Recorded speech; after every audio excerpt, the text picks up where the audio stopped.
ఈ ఫ్రైడ్ రైస్ని ఒక్కసారి అయితే నేను చెప్పిన ప్రాసెస్లో ట్రై చేయండి. ట్రస్ట్ మీ, టేస్ట్ అయితే నెక్స్ట్ లెవెల్ ఉంటుంది. బయట తిన్నాము అన్న ఫీల్ వస్తుంది. ఇంకొకసారి అసలు బయట నుండి తెచ్చుకోరు మీరు.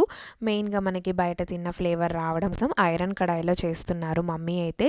తాలింపులో నేను చూపించిన ఇంగ్రీడియంట్స్ అన్నీ వేసేసి నెక్స్ట్ అయితే ఒక 2 పెద్ద టొమాటోస్ని కూడా వేయండి. టొమాటోస్ మంచిగా కుక్ అవ్వడం కోసం కొంచెం సాల్ట్ కూడా వేసేసుకొని టొమాటోస్ సాఫ్ట్ అయిన తర్వాత మన రుచికి తగినంత కారం, గరం మసాలా, కొంచెం మిరియాల పొడి, ధనియాల పొడి వేసేసుకొని వీటన్నిటిని బాగా కుక్ చేసుకోవాలి.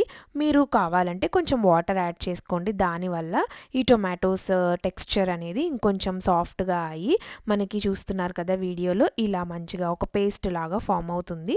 ఇలా పేస్ట్ లాగా వచ్చిన తర్వాత మీరైతే ఎగ్స్ ఎన్ని కావాలంటే అన్ని వేసేసుకోవచ్చు. ఎగ్స్ వేసుకున్న తర్వాత ఇదంతా ఫ్లేమ్ అయితే మీరు మీడియంలో పెట్టేసుకొని చేయండి.